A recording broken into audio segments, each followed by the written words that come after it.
umaga Luzon, Visayas at Mindanao. Ngayon po araw ng Lunes, ika-22 sa buwan ng Hulyo taong 2024. Mula po rito sa Pilipinas, ako po ang inyong amigo Sherwin Kulubong. Oy, good morning dyan sa Pilipinas at sa amin naman ay 6 na minuto rin makalipas ang alas 3 naman ng hapon at mula rito sa Edmonton, Alberta, Canada, ako si Noel Poliarco. Good morning mga kasambahay at dito naman sa West Coast ng USA ay 2:06 PM na. Dito naman sa Los Angeles, California, USA, ako si Klein Sinka. Mag-aatid sa inyo ng mga balita mula sa iba't ibang panig ng mundo at narito ang malaki at makabulhang mga balita ngayong araw.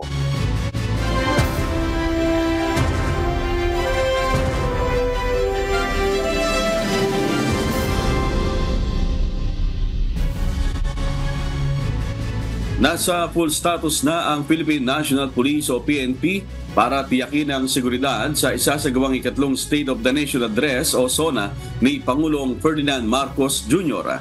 Ayon kay PNP Public Information Office Chief Police Colonel Jean Fajardo, handa na ang pambansang pulisya na tugunan ang anumang posibleng mangyayaring insidente o sitwasyon na makakagambala sa aktibidad.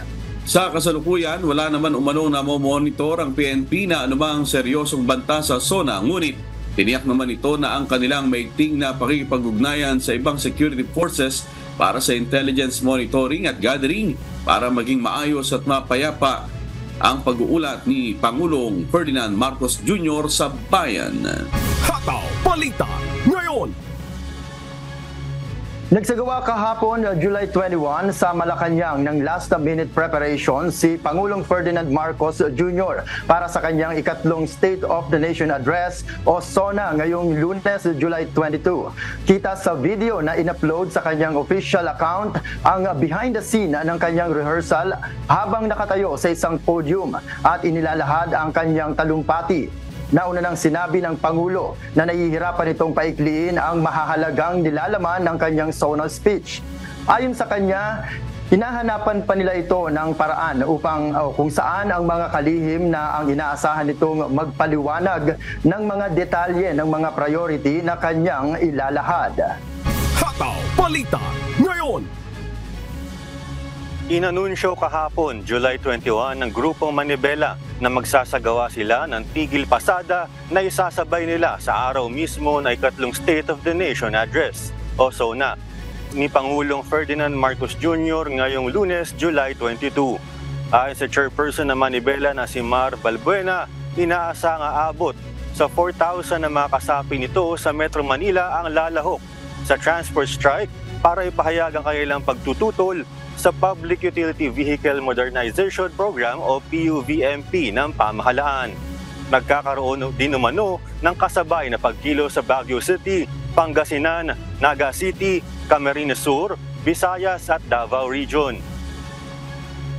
Sisimulan aniya nila sa tanghali ang protesta sa opisina ng Commission on Human Rights Office sa Quezon City. Hataw Balita ngayon! Inihayag ng Department of Foreign Affairs o DFA nitong linggo, July 21, na nagkasundo ang Pilipinas at China na magkaroon ng provisional arrangement sa pagsasagawa ng rotation at resupply o RORE mission sa BRP Sierra Madre sa Ayungin Shoal.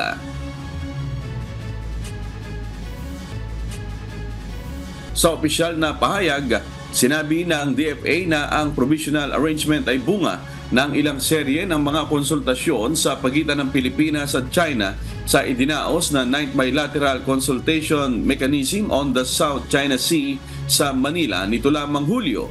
Binanggit din sa official statement na kapwa kinikilala ng dalawang bansa ang pangangailangan na pahupain ang tensyon sa South China Sea.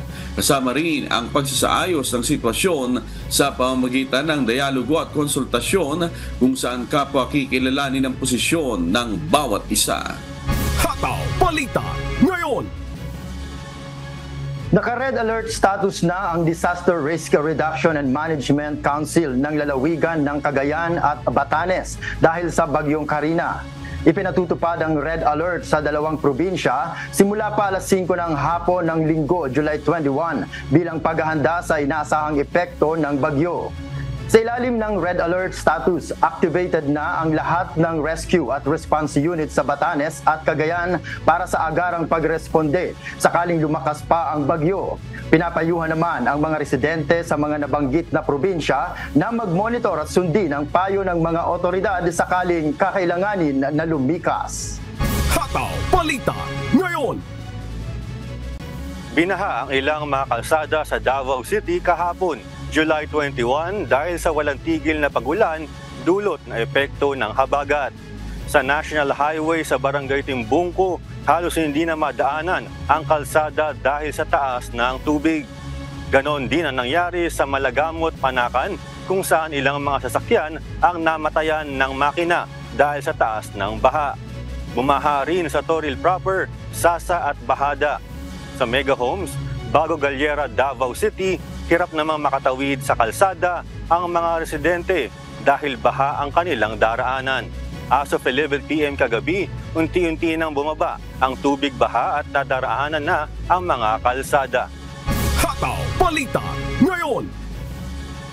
May good at bad news po para sa mga motorista dahil magkakaroon po ng paggalaw sa presyo ng mga produktong petrolyo ang mga kumpanya ng langis bukas, araw po ng Martes, July 23. Batay po sa inisyal na pagtaya ng mga oil company, maaaring bumaba ng 30 sentimos hanggang 50 sentimos ang presyo ng kada litro ng diesel.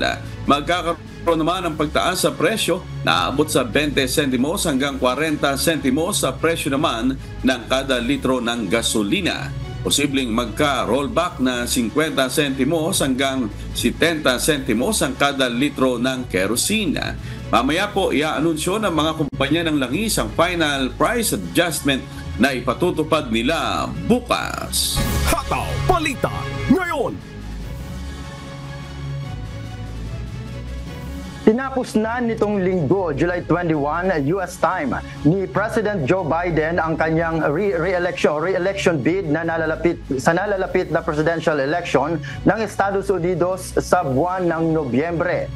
Ayon kay Biden, napagdesisyonan nito na at guguli na lamang ang nalalabing mga buwan ng kanyang termino bilang Pangulo na magtatapos sa January 2025. Hinikayat naman ito ang Democrats na suportahan si Vice President Harris sa pagtakbo nito para talunin si former US President Donald Trump sa halalan. Hataw Balita ngayon. 19 na minuto makalipas po ang ika-5 ng umaga at sa pagpapatuloy ng Hataw Balita ngayon.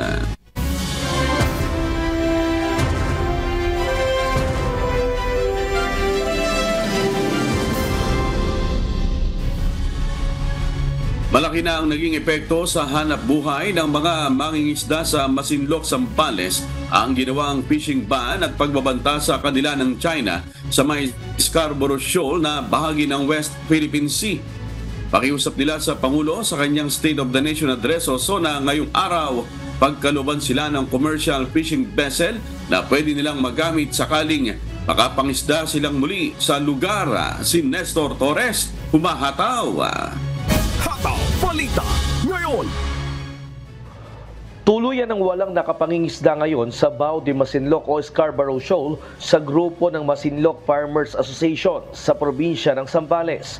Mula umano nang magdeklara ang China ng fishing ban at no trespassing sa South China Sea. Ayon kay Leonardo Quaresma, ang presidente ng Masinloc Farmers Association, dahil sa banta ng China, naapektuhan na umano ang kanilang kita sa pangingisda sa West Philippine Sea.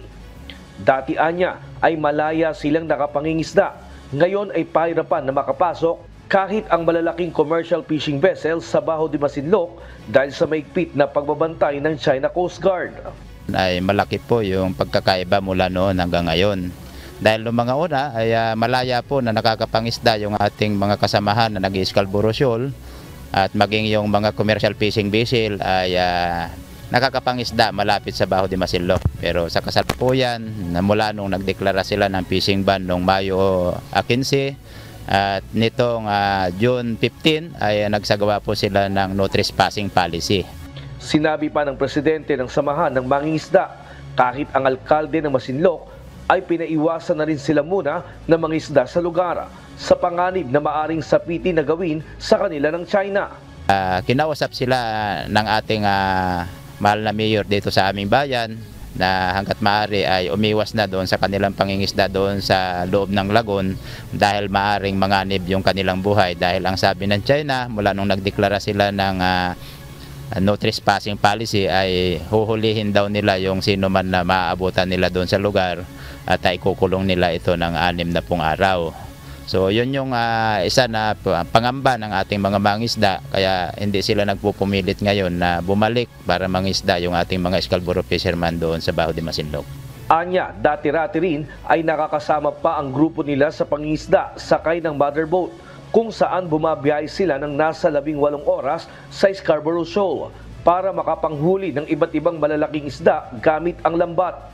Ngayon, dito na lang din sila halos nakapangingisda sa Masinloc. Swerte na kung makapanghuli sila ng 50 kilos gamit ang bangka, gamit ang bingwit. Bilang mangingisda po, mahirap po talaga ngayon na hindi makapalat minsan doon dahil po doon po kami umaasa sa sa papunta namin sa Scarborough kasi marami pong po doon isda po sa Scarborough. Meron na pong boundary po sa ngayon. 20 miles o 10 miles po ang boundary po na hindi ka na makakapunta sa Scarborough po. Hindi na po kayo makakalapit doon. Yung payo po namin, hindi na namin po napupunta ngayon sa Scarborough, sir. Ngayong araw naman ng SONA ng Pangulo, hiling ng mga Masinloc Fishermen Association ay itaas anyang antas ng kabuhayan ng mga mangingisda sa bansa, kabilang ng pagkakaloob sa kanila ng commercial fishing vessel na pwede nilang magamit sa pangingisda sa hinaharap. So ang hiling namin sa Pangulo na sana ay may tukoy na ma-allocate na pundo ang ating pamahalaan para naman ito yung maitulong para sa sustainableng pangkabuhayan ng ating mga mangingisda. Dahil yun lang po yung hindi namin naririnig mula sa SONA ng ating Pangulo na simulat sa pool ng kanyang pagkaupo. Bagamat nakikita natin ngayon na mas maganda yung kanyang ginagawang pamamaraan ng kanyang pakikipaglaban sa ating soberanya, pero wala pa kaming nakikitang konkretong programa para sa ating pong mga mangisda kung paano may angat yung antas ng kabuhayan po naming mga mangisda. Nestor Torres, humahataw sa balita ngayon.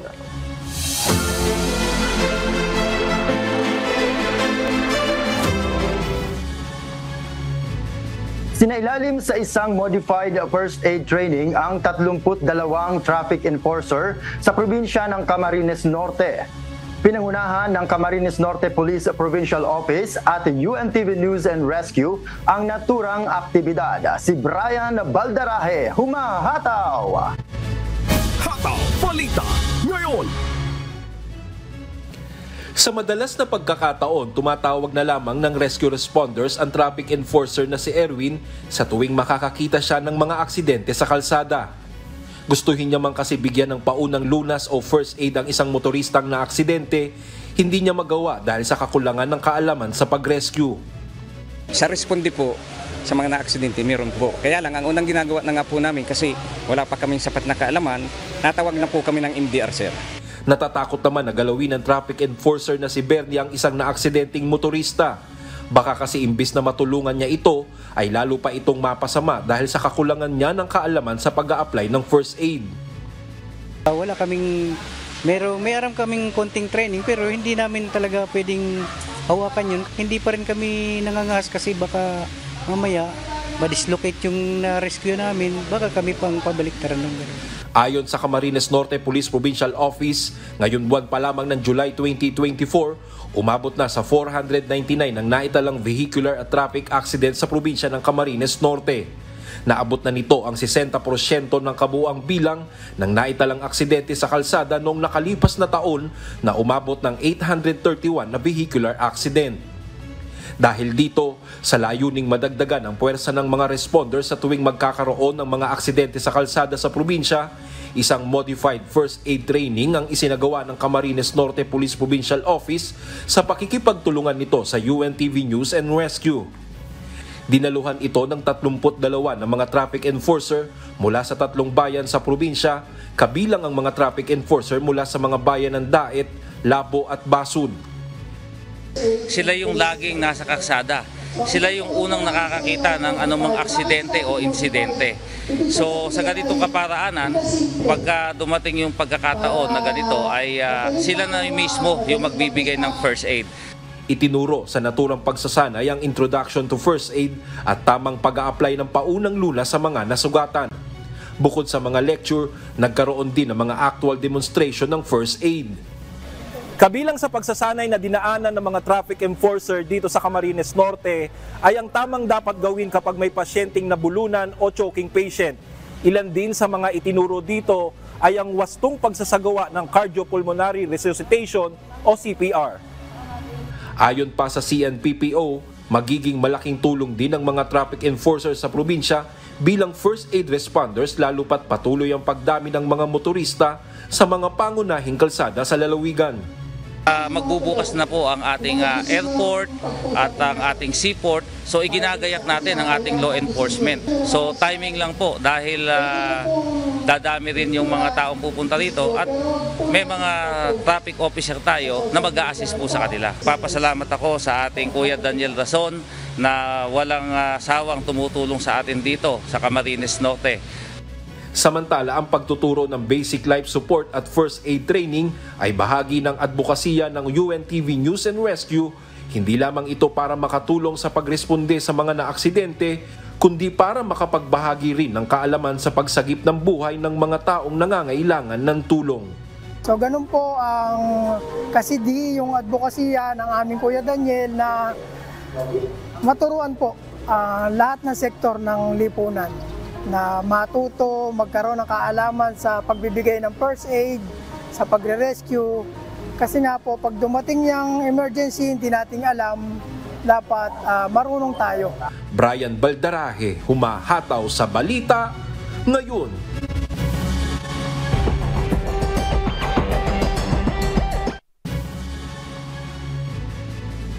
Nakasabat ng halos ₱9 milyong pisong halaga na illegal na droga ang Philippine Drug Enforcement Agency at Philippine National Police sa magkakahiwalay na anti-illegal drugs operation sa Quezon City, Occidental Mindoro, Ilocos Sur at Pangasinan.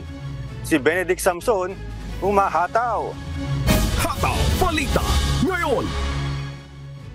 Sa Quezon City, bandang alas 10:30 ng gabi noong Biyernes, July 19, nang magsagawa ng drug bypass operation ng Philippine Drug Enforcement Agency o PDEA at Quezon City Police District o QCPD sa tapat ng isang gasoline station sa Barangay E. Rodriguez, Cubao, Quezon City.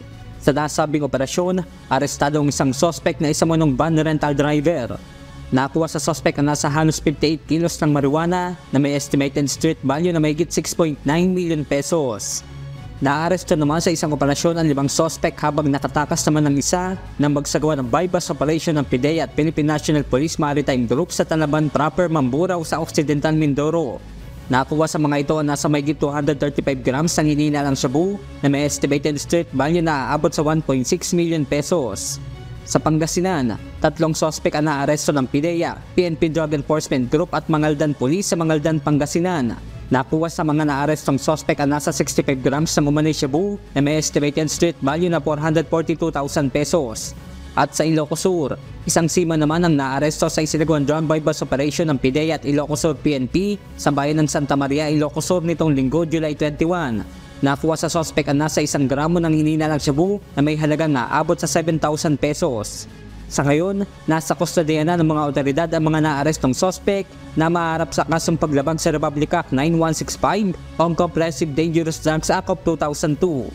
Benedict Samson, humahataw sa balita ngayon.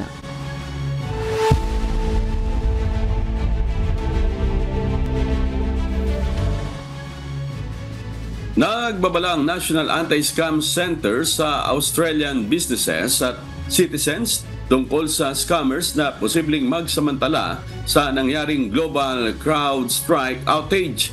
Pinaalalahanan ng pamahalaan ang publiko na maging handa sa mga matatanggap na kahina-hinalang emails, text o tawag sa telepono. Ito ang humahataw na balita ni Danny Delieva. Hataw Balita ngayon. Isang mahalagang babala na maging lubhang maingat at alerto laban sa scammers ang ipinahayag ni Minister for Cybersecurity Claire O'Neill para sa mga mamamayan ng Australia. Kaugnay ito ng nangyaring CrowdStrike technical incident noong Biyernes kung saan nasa 8.5 million computer sa buong mundo ang tinatayang naapektuhan. Upang maiwasan na maging biktima ng phishing ang Australian businesses at citizens, binigyang diin ni Minister O'Neill ang paggamit ng mga hakbang na ipinapayo ng Scamwatch sa pamamahala ng National Anti-Scam Center. There is something critical that I would like to ask Australians to do today, and that is be really careful and be really on the lookout for attempts to use this to scam Australians and to scam small businesses. So what we are seeing some reporting of is attempts to conduct phishing through the incident that's just occurred. Now here's what we want you to do. We use the Scamwatch 4-step protections for people. Bukod sa airlines, airports, hospitals, government offices, supermarkets at global businesses, apektado rin ng outage sanhi ng depekto sa software update ng cybersecurity company ang financial institutions.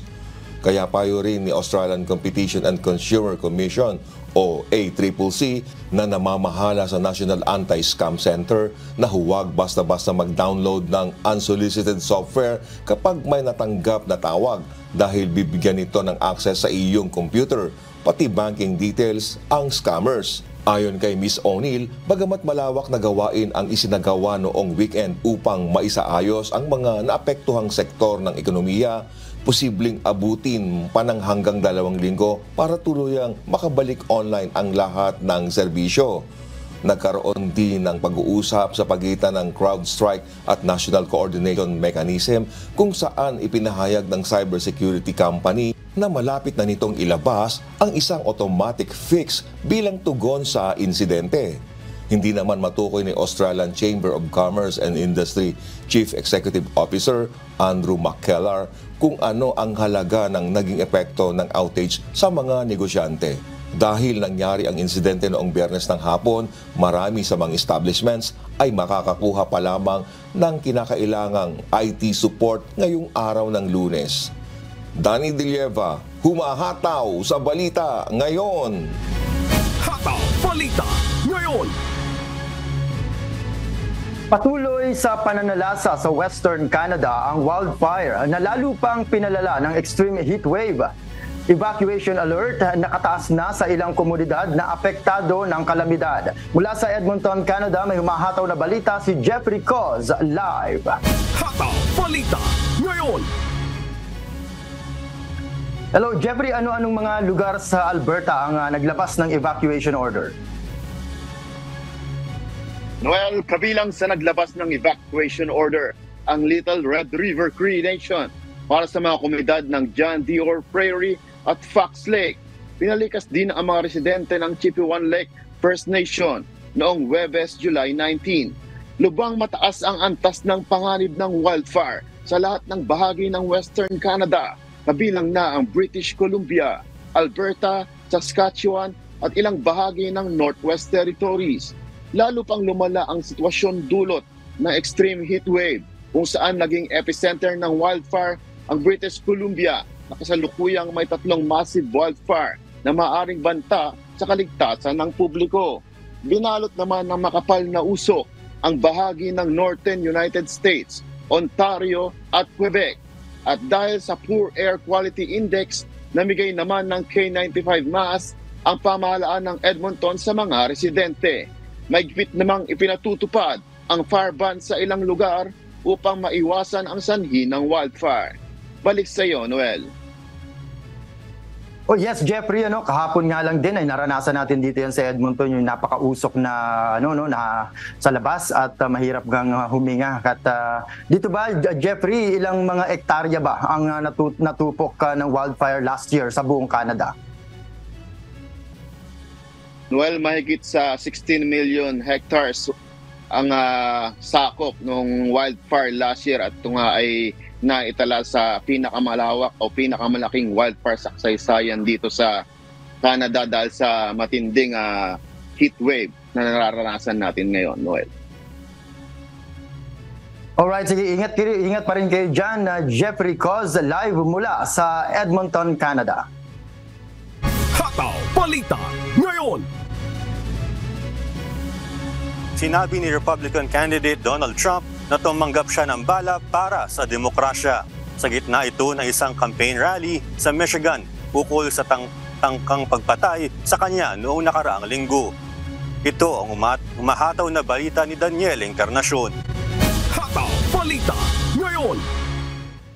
Inihayag ni former United States President Donald Trump na inakusahan umano siya ng Democrats na isa siyang banta sa demokrasya ng bansa. Iginiit nito na handa na umano niyang kuning muli ang White House. Ininsulto din nito si US President Joe Biden at Vice President Kamala Harris sa campaign rally nito sa Grand Rapids, Michigan. Sinabi nito na hindi kilala ng mga Democrat ang sarili nilang kandidato. Muling binanggit ni Trump na dinaya siya sa nakaraang eleksyon. Hindi naman ito pinag-usapan ang Project 2025, isang detalyadong 900-page proposal mula sa Heritage Foundation think tank. Sa pamumuno ng mga dating opisyal ng Trump administration, ang Project 2025 ay naglalayong patalsikin sa pwesto ang libu-libong empleyado ng gobyerno, pagpapalawi sa kapangyarihan ng presidente, pagbuwag sa Department of Education, matitinding tax cuts, pagbabawal sa pornografiya at pagbabawal ng pagtitinda ng gamot sa abortion. Nagpapatuloy pa rin ang investigasyon sa nangyaring assassination kay Trump. Hindi naman nagpapigil ang mga Republican sa Michigan sa pagsuporta sa kanya roon. Isinagawa ang rally ng indoors kung saan naging mahigpit din ang ipinutupad na seguridad. Daniel Encarnacion, humahataw sa balita ngayon. Alas 5:40 na po ng umaga at sa pagpapatuloy ng Hataw Balita ngayon.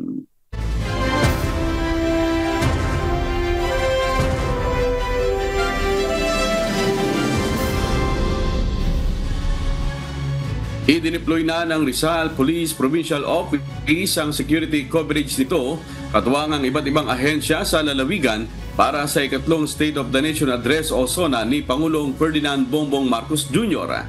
Mula sa San Mateo, Rizal, may humahataw na balita si Jenica Cruz live. Hataw Balita ngayon. Jenica, ano-ano ang ginagawang security measures diyan sa San Mateo, Rizal para matiyak ang katahimikan dyan sa lugar, Jenica? Yes, amigo, magandang umaga. At iba't ibang pamamaraan ang ginagawa nga dito ngayon sa lalawigan ng Rizal, kung saan patuloy nga na pagde-deploy nga dito sa lalawigan. Simula pa nga lang kung tutuusin ng Huwebes ay idineploy na nga sa probinsya ng Rizal ang iba't ibang mga ahensya. Kagaya na nga lang dito ng mga mula sa mga barangay.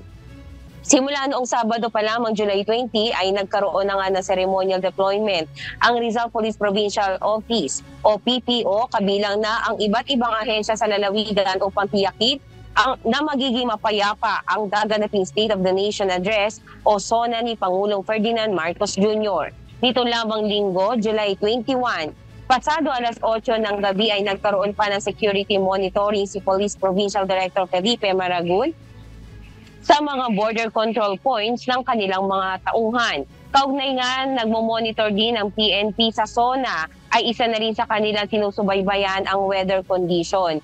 At dito nga, Sherwin, ay nag-anunsyo na rin ang San Mateo na pansamantalang temporary road closure nga sa kahabaan ng San Mateo Batasan Road na ipatutupad nga mamaya ito ng 1:00 ng hapon hanggang 7:00 ng gabi. Kaya pinapayuhan nga ng San Mateo na magkaroon na lamang ng ibang mga ruta kung sakaling pupunta man o madadaan man dito nga sa San Mateo para sa mga taga Quezon City na magmumula nga sa Montalban. Maaaring gamitin nga nila ang Rodriguez Highway at Payatas Road, Commonwealth bilang alternatibong ruta. At para naman nga sa mga taga Marikina, magmumula naman sa San Mateo, ay maaari nilang gamitin ang Cambal Road, C6 at Bypass Road, patungong JFD Avenue, Pamodesta hanggang makarating sa Balete Drive, Marikina bilang alternatibo naman. At dito nga, Sherwin, bagamat nga kanina pa lamang ng madaling araw ay nakakaramdam na nga dito sa lalawigan ng Rizal ng mga pag-ulan, kaya isa ito sa mga minomonitor ngayon ng PNP, lalo na sa gawin ng San Mateo na kadalasan ay nagkakaroon nga ng pagbaha. Sir Will. Alright, maraming salamat Jenica Cruz live mula sa San Mateo, Rizal.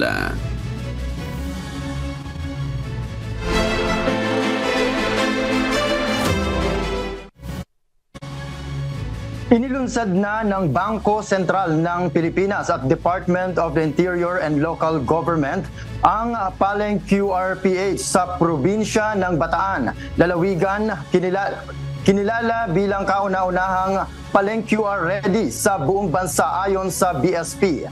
Si Melanio Aquino humahataw. Hataw Balita ngayon. Inilunsad na sa lalawigan ng Bataan ang Paleng QRPH program ng Bangko Sentral ng Pilipinas o BSP at Department of Interior and Local Government o DILG sa pakikipagtulungan ng lokal na pamahalaan sa pangunguna ng Provincial Cooperative Enterprise Development Office o PICEDO. Dinaluhan ng mga kinatawan sa probinsya ng Bataan, BSP, GCash, Paymaya at lokal na pamahalaan ng Pilar Bataan ang paglulunsad sa ika-11 munisipalidad na siyang pinakahuling munisipyo sa lalawigan na kukompleto sa pagiging kauna-unahang lalawigan sa buong Pilipinas na digital payment ready ang lahat ng pamilihan at pampublikong transportasyon nito. Malugod din namin pinapahalagahan ang mga naging hakbang ng inyong probinsya ng Bataan at ang 11 bayan at isang syudad na bumubuo dito dahil kayo ang kauna-unahang probinsya sa buong Pilipinas na matatawag nating 100% Paleng QRPH Plus Ready. Layo ng nasabing programa na mabigyang kaalaman ang mamamayan pagdating sa digital payment method at upang gawing mas efficient at ligtas ang paraan ng pagbabayad ng mga mamimili at mananakay sa buong lalawigan at mga negosyante. Kaya ang ibig sabihin nito, kahit papano yung awareness ng ating mga kababayan pagdating sa digital payments ay nandyan na. Tapos mas mahalaga, syempre mga kababayan po natin may mga negosyo, may mga tindahan sa palengke ay ready sila to accept mga QRPH payments. Ayon naman sa alkalde ng Pilar Bataan, napakahalagaan niya ang magagawa nito sa kanilang munisipalidad lalo na ngayong nalalapit na ang pagbubukas ng kanilang palengke. Itong taon na ito ay matatapos na po ang ating palengke at sigurado po ang ating palengke ang pililing ko rin po doon. Wala pong kukuha ng stall nang walang QR. Kasama na po siya sa kontrata. Kaya simula na po yun. Ang ating pong mga toda, alam ko po malaking bagay din. Dahil ang mga magulang hindi na kasyang ibibigay sa mga anak pagka po sasakay sa inyo. Ang problema lang po, cellphone lang ibibigay. Dahil dito, hinihikayat ng Bangko Sentral ng Pilipinas ang ating mga kababayan na patuloy na tangkilikin ang paggamit ng Paleng QRPH Plus program at nangako ng suporta sa mga lokal na pamahalaan na gagamit nito. And kami naman sa BSP as part ninyo, nagpapaabot kami ng suporta upang matiyak yung matagumpay na pagpapatupad ng Paleng QRPH Plus program sa inyong bayan sa pamamagitan ng pagbibigay ng technical na tulong o pagsasagawa ng digital financial literacy sessions upang mapalawak po yung kaalaman ng mga kababayan natin tungkol sa digital na pagbabayad at tamang pangangalaga ng digital accounts. Melanio Aquino humahataw sa balita ngayon.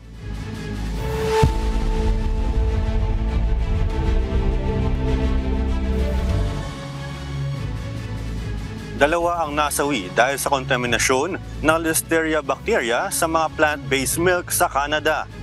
Mula sa Toronto, Canada, may humahataw na balita si Sheila Reyes live. Hataw Balita ngayon. Gandang araw sa iyo, Sheila. Alang mga produkto ito na plant-based milk at gaano karami pa ang naapektuhan itong Listeria outbreak? Magandang araw, Klein. Ang Listeria outbreak ay linked sa mga plant-based milk ng brands na Silk at Great Value. Ang mga produktong ito na posibleng kontaminado ay ang ilang batches ng almond, oat, coconut at cashew milks na binebenta sa ilalim ng Silk brand. At sa brand ng Great Value naman ay ang almond milks kasama na ang sweetened, unsweetened at vanilla flavor nito. 12 individual ang naapektuhan ng outbreak. 2 sa mga ito ay nasawi dahil sa infection, habang 9 naman ang hospitalized. Ayon kay Frederick Guichard, presidente ng Danone Canada, na parent company ng Silk, Ang balitang ukol sa pagkakasawi at pagka-ospital dahil sa outbreak ay kalunos-lunos at ipinahayag niya ang kanyang most sincere sympathies para sa mga apektado. Nagbabala naman ang Public Health Agency ng Canada sa mga individual na mas mataas ang risk ng pagkakaroon ng severe listeriosis, kasama na ang mga buntis, matatanda, mga immunocompromised, na iwasan ang mga posibleng contaminated na mga produkto. Balik sa iyo, Klein. Oh, very concerning na balita ito, no, Sheila. Pero matanong ko lang, no, common ba itong listeria outbreak sa North America? At ano ba ang mga sintomas nito? Klein, may mga recent na listeria outbreaks na rin sa Estados Unidos. Ang listeria bacteria ay maaaring makakontaminate sa iba't ibang produkto. Ngayong taon sa United States, may mga na-recall na spinach at salad kits, pati na rin ice cream at deli meats na maaaring sanhi ng listeria infection sa bansa. Ang mga sintomas naman ng listeria infection ay marami rin, gaya ng pagkakaroon ng lagnat, chills, muscle aches at tiredness. Mayroon din nagsusuka, diarrhea at ang iba ay seizures. Ang pinakamalalang mga kaso ay maaari namang humantong sa loss of pregnancy o kamatayan. Klein? Yeah, tipas updated Sheila. No? Salamat Sheila mula sa Toronto, Canada. Hataw Balita ngayon. Magpapatuloy ang record heat at banta ng wildfire sa West habang pag-ulan at flash flood naman ang inaasahang kakaharapin ng South at Central ng United States. Itong humahataw na balita ni Abby Valdez. Hataw Balita ngayon. Nananatili sa ilalim na excessive heat warnings at heat advisories ang mahigit sa 30 milyong residente ng Arizona hanggang Washington State at ang mainit, tuyo at mahangin na kondisyon ay magpapanatili rin sa panganib ng wildfires sa mga bahagi ng California at Pacific Northwest. Itinaas ang red flag warnings hanggang Linggo ng gabi habang ang air quality alerts ay may bisa pa rin dahil ang init at usok mula sa wildfires ay nagdadala ng poor air quality sa mga bahagi ng Pacific Northwest. Lumakas at lumawak pahilaga ang heat dome na mula sa West Coast na may dalang mga temperaturang nakapag-set ng mga bagong record ng temperatura sa Boise, Idaho, Spoke at Yakima, Washington, Baker, Oregon, Las Vegas, Nevada, at Sanford, Florida. Samantala, maulan ang kondisyon ng panahon sa South sa mga susunod na araw, dala ng mga ilang matitinding bagyo na maaaring magdala ng nakapipinsalang hangin, malakas na ulan at banta ng flash flooding. Dahil patuloy ang ulan, mananatiling near o below normal ang temperatura sa mga susunod na araw sa Central US at ang mga flood alerts ay nananatiling may bisa sa Southern Rockies sa New Mexico. Abby Valdez, humahataw sa Balita Ngayon. Hataw Balita Ngayon. Ayan, bilis ng oras. At sa atin namang shout out. Ayan, shout out po kay Brad Henner Aliparo na maagang gumising. Suki natin yan. Kasama niya sila Brad Lito Zamora, Moises Pabro, si Brad Louie Limpanya. At ganoon din, shout out na rin po sa aking tita Nene La Pastora. Ayan, well, Ayon, sa mga suki, nabanggit mo, meron tayong mga suki din dito. Si Mili Espanya, si Nancy Revidad, si Filipina Jaen, kay Lilibet Antonio. Ganon din kay Brad Egbert and si Samina Anesiete, kay Brad Bernard Morales, Brad Junicio Cornista, kay Brad Reggie Avila, kay Brad Ding and Evelyn Velasco, Brad Bert and Hilda Mendoza, aking Tito Angel and Tita Emmy Moronia, kay ganon din kay Sis Beth and Sis Michelle Daroy. At siyempre sa aking mahal na asawang si Erwina at kay Juan at Joan. Ayan, Klein.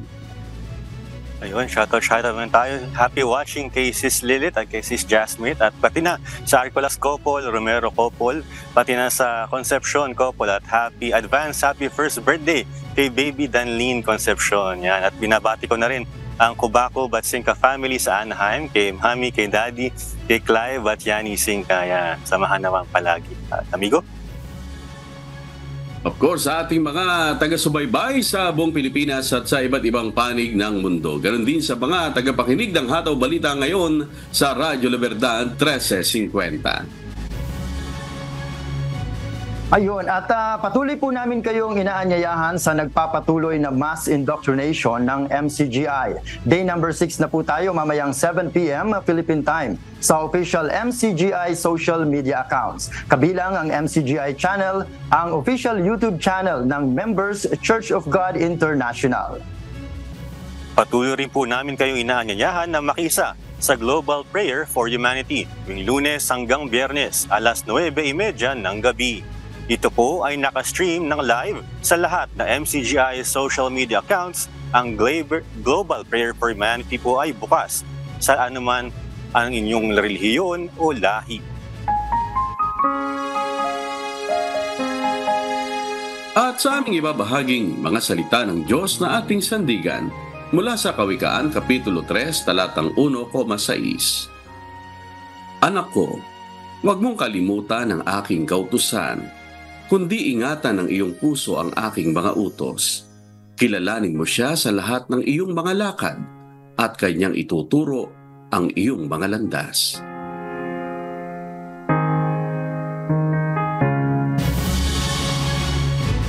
At yan po ang mga umahataw na balita ngayong umaga ng Lunes, ika-22 sa buwan ng Hulyo 2024. Sa ngalan po ng lahat ng bumubuo ng UNTV News and Rescue, UNTV Radyo Libertad 1350 at ng ating mga correspondent mula Luzon, Visayas at Mindanao. Mula po rito sa Pilipinas, ako po inyong amigo Sherwin Kulubong. At yan po ang mga humahataw na balita sa iba't ibang panig ng mundo ngayong Monday morning, July 22, 2024. At mula rito sa Edmonton, Canada, ako po si Noel Paul Yarpo. At ako naman po si Klein Sinca mula dito sa Los Angeles, California, USA.